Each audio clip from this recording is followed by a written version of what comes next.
Caps Faceoff Live, presented by Geico. What a Saturday night we have in store. The two best teams in the East and your Washington Capitals and the Boston Bruins are getting set to go head-to-head out in Boston. It is going to be a fun one as we welcome you into Caps Face-Off Live, presented by Geico. I'm Jordan Giorgio alongside Grant Paulson and Courtney Lachlan. How is everybody doing? A disappointing loss last night for the Caps, but they were due for one, and maybe this is a good thing. A little reminder to a team that hates to lose. You know, because they haven't felt that feeling in quite some time. No, I think it can be healthy, especially going into a matchup, as you mentioned, like tonight's. The Capitals are probably the best team in the East. If they're not, for some reason, that team is Boston, who has now a better goal margin than Washington and essentially the same record, with the one exception that they played 2 fewer games. So you knew you were going to get a great test. The test is even better now, because you have to deal with the adversity of last night on a quick turnaround. And I think you burned that tape, and now you kind of focus on some of the things that, to me, the Caps need to work on. And I think whenever you come off a loss like that, it gives the coaching staff and the players an opportunity to kind of reassess and look at some things that maybe weren't working. To me, that comes down to 5-on-5 play. That's something that they're really going to want to work on tonight. And then kind of their defensive structure in terms of in front of the net. Braden Holtby is going to have to be huge tonight, as well as the defense boxing out home plate against a very potent offense of the Boston Bruins. Absolutely. Time to bounce back tonight. Well, last night, Alex Ovechkin brought the heat and smoked Philip Denault. And Caps fans, you will not believe what people are saying about Ovi and this hit. Stay with us. We're showing you when we come back. Plus, your Washington Capitals are giving back to the community, supporting families who have lost loved ones in combat. It's a story you do not want to miss. We'll have it for you when we return with more Caps Face Off Live.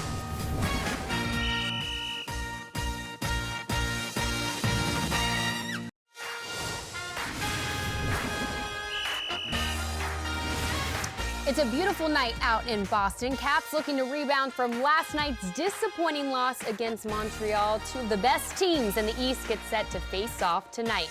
We welcome you back into Caps Face Off Live, presented by Geico. I'm Jordan Giorgio, alongside my two pals here, Courtney Lachlan and Grant Paulson. You guys, last night, Ovi brought the heat and smoked Philip Denault.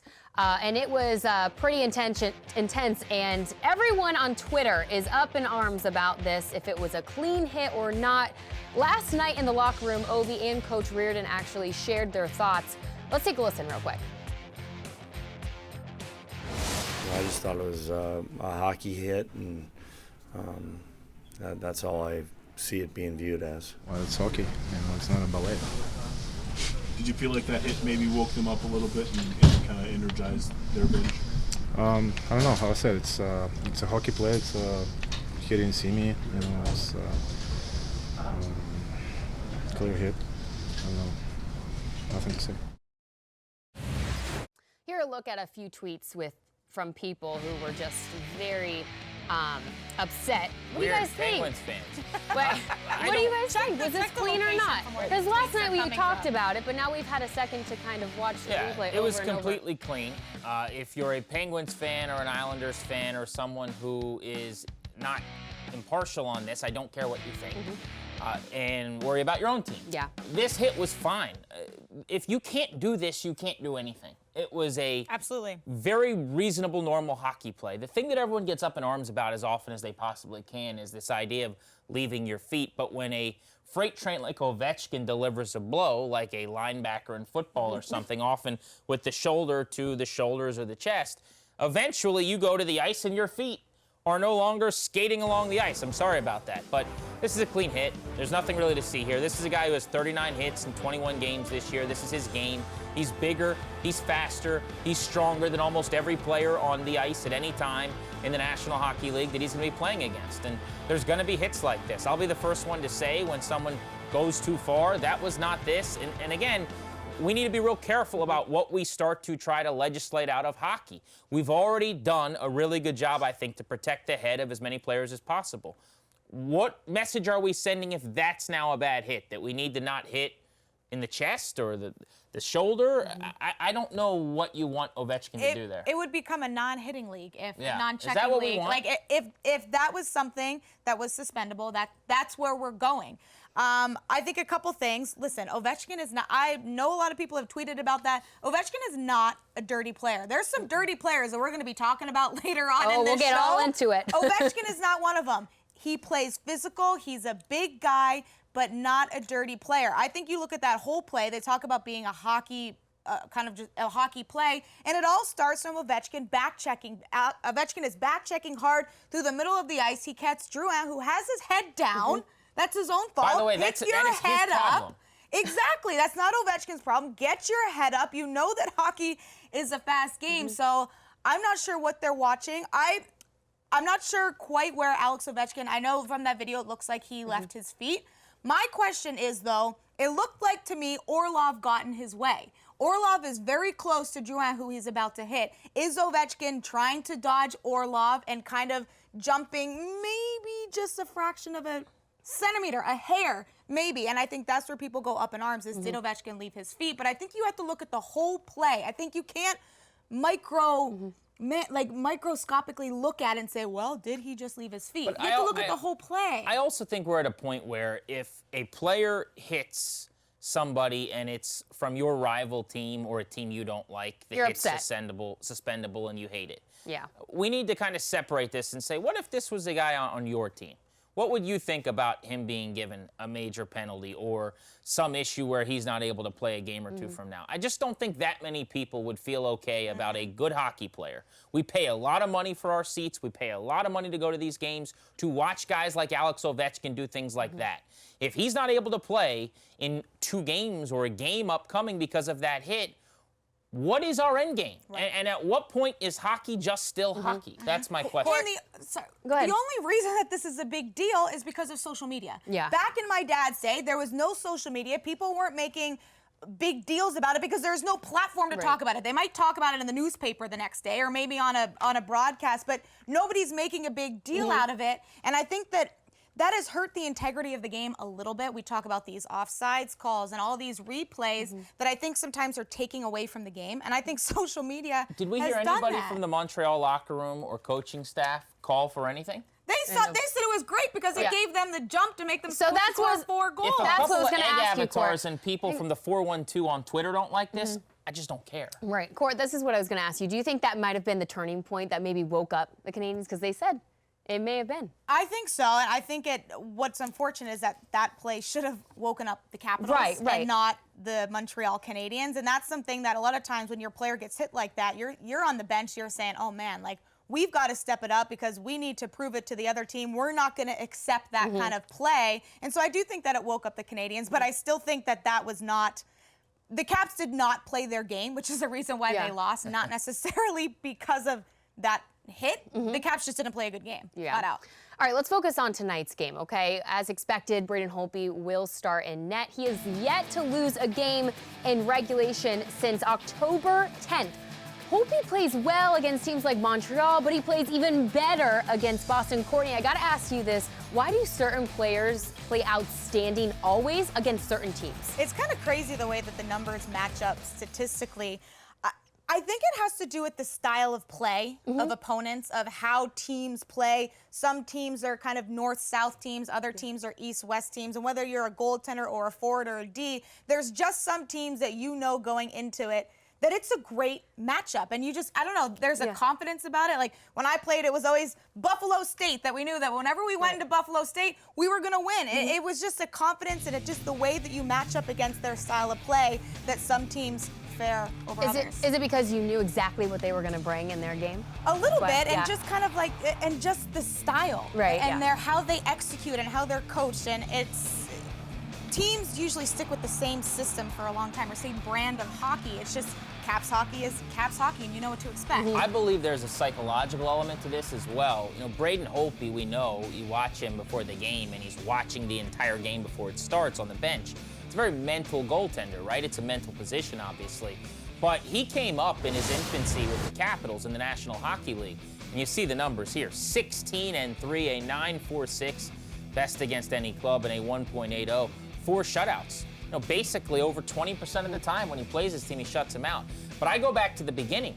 When he got called up at the tail end of his first season with the Capitals, and next thing you know, he's starting in a playoff series. That playoff series was against the Boston Bruins. What happened? He was very good. The Capitals won in Game 7.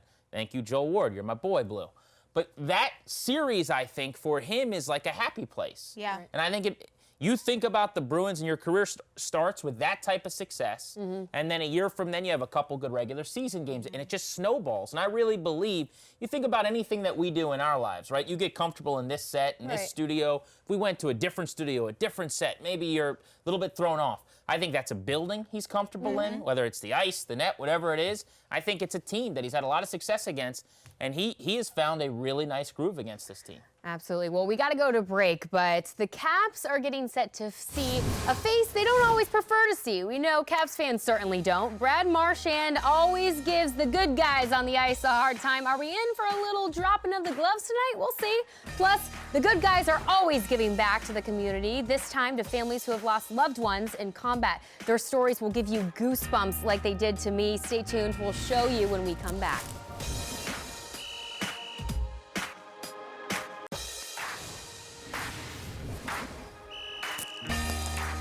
Welcome back to Caps Face-Off Live. The Caps have developed a few enemies over the years. There are a few guys that this team and fan base hate to go up against. We all know and remember this hit Ryan Reeves had on Tom Wilson last season. We didn't get to see the two drop any gloves last Saturday, though.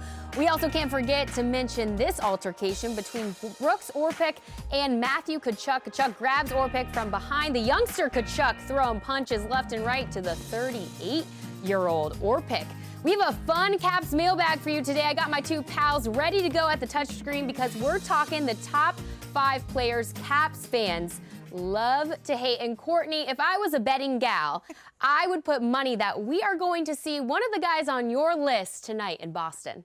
Yeah, Boston, and honestly, if I would have my pick, I just would have put every single Penguin on here, or just Penguin. Probably could have. But we're going to make it Great feedback, interesting. by the way, at NBCS Capitals. You can keep the names coming if you'd like. We want to know which players you guys like to despise the most. So why don't you start at number 5? These are the least liked opponents for Caps fans. All right, well, I was just talking about Penguins, so let's Might as start well off start it that way. with a Penguin. First one I'm going with is Chris Letang. Look, as a defenseman, you're always taught to play tough in front of the net, and this guy does. He causes a lot of stuff after the whistle. Him and OV go after it a lot. And all these guys, mostly for me, start within the playoffs, right? That's what breeds this animosity towards each other. You mentioned the playoffs. I thought about not including Ryan Reeves because I'm going Metro and Eastern Conference heavy. You gotta, though. But he's just too big of a goose not to put on the list. Ryan Reeves is the least gameless person. And he did play in Pittsburgh. I'm here. I forgot about that. The least gameless of all the names here. This is a guy who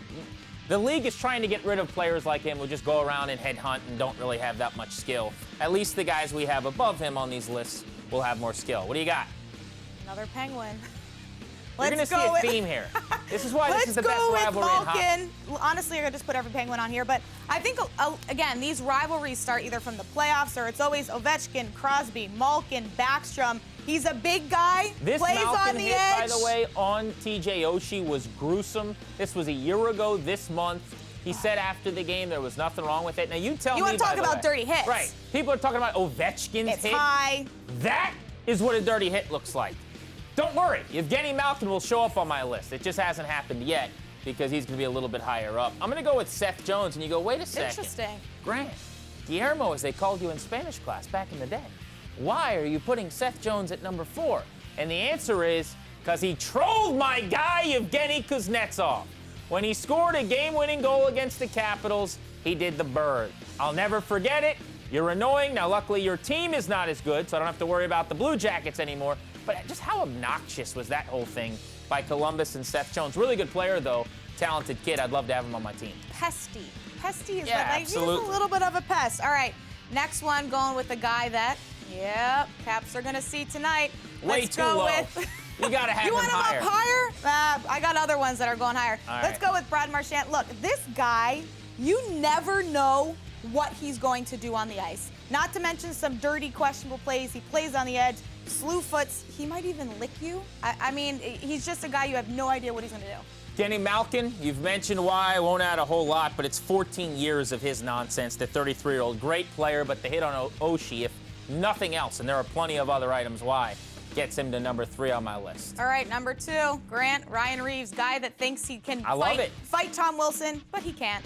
He just can't. Well, Willie's got no business trying to fight him, as you know, because he's actually talented and on the top line a lot of the time. Yeah, he thinks he's a Tom Wilson. Sidney Crosby, I don't need to explain this. Could you whine a little bit more after every call, please? I actually do feel bad that Sidney Crosby's hurt right now because he's good for the game. It's good to have him involved in the Metro Division, but this is a guy who's just borderline insufferable when he's on a team opposite you. He's 32. He's been in the league for 15 years. I've been dealing with him since 05, 06. All right, well, Grant, he is my number 1 player that the Caps absolutely love to hate. 2009, on a poll, he was named the whiniest player in the NHL by the players. So I think that's enough. He got number 1 second, player. 3rd, 4th, and 5th on that poll as well. The top 5 whiniest players in the league, all Sidney Crosby, which brings me to my number 1 most annoying player in the National Hockey League as a Caps fan, and it's tonight's opponent, Brad Marchand. All I've got to tell you, and you mentioned this guy slew-foots you every time you turn around, trips you, knocks you to the ice, and he licks people's faces. What adult human being licks people's faces? He is a little rat-faced, annoying, really, really good hockey player. Okay. That's the part that's most tough for me. He makes $7.5 million bucks. He's already got 13 goals and more points per game this year. I think he's at 30-some points now in 19 games. He is unbelievable, and it's that much more maddening. Don't lick anyone tonight, Brad, and don't slew-foot. That's what I asked, Jordan. You guys, I would have to say, I would hope the guys would keep it classy tonight, but I think we're overdue for a very nice, clean hockey fight, don't you think? Well, he doesn't fight anybody, so I don't think we're getting one from him. No, but he's just going to fly around like a gnat and try to get you to draw a penalty. Most definitely. Thank you, guys. Great list. Well, your Washington Capitals are always giving back to the community, and an organization called TAPS is very near and dear to their heart as they support families who have lost loved ones in combat. The team hosted an event called Courage Caps not too long ago for family members a part of the organization, and the stories and moments you'll see in here are incredible. Take a listen. This is my father, David Wilson. He was a captain in the Navy, and he died. It'll be 6 years in February. I was only 6 when he died, and I feel like it's really important that I go through my loss and that I experience, I have new memories while still keeping the old ones. My husband was killed in an Army plane crash with 7 other soldiers on board, and at that time there was no organization for the families of all those grieving the death of a loved one. I had nowhere to turn. So what we've created at TAPS is a community, and what you're seeing out here on the ice is that community in action. You go through something like that, I can't really imagine because I've never experienced it, but I can imagine it's a pretty lonely feeling, and bringing people that have gone through similar things together and bringing them all together as a community. You know, a lot of these families have been through some pretty tough times, so it means a lot to us as players and as people to come out here and try to put some smiles on the kids' faces and just really have a good time. What's up, bud? How we doing? Good to see you. See you too. You buzzing around out here? Yes. Yeah? Good man. Let me see. Go for it. Let me see how fast you can go. Whoa! Like last year when we went to a game, y'all killed Ottawa 7-2. Oh, nice. Well, maybe you're a good luck charm. Maybe you got to come a couple more times. You want to pick up the speed a little bit? Get her going? All right. Nice. Do you skate a lot? No? Rollerblade? Okay. To have these players take the time to skate around with them, to just hold on to them, to let them know, you know what, they've got their back. It's helped me go through my grief, and it's helped my sister go through her grief, and my mother go through her grief, and we all have different forms of grief, and TAPS is there for all the different kinds. I think it's helped so many families cope with such a tough loss and give support and maybe just lending a hand and either talking or trying to at least help someone figure out how to go through something like that. And it's humbling, but it means so much beyond just hockey. As an athlete, there's some things that you remember, and one of those is either championships or really good games, highlights, and fun times with the guys. But one other thing is being able to give back and being able to do stuff like this. And like you said, to see the smile on the kids' faces, and whether you're skating around with them or signing the jersey or taking a picture, it means a lot that, just from, playing a game that I love, I'm able to come out here and hopefully in one way or another make a difference in these kids' lives that have been through some tough times. Whoa! Ready? Yes. Big turn. Whoa! Here we go. Woo! Woo! Was that fun? Yeah?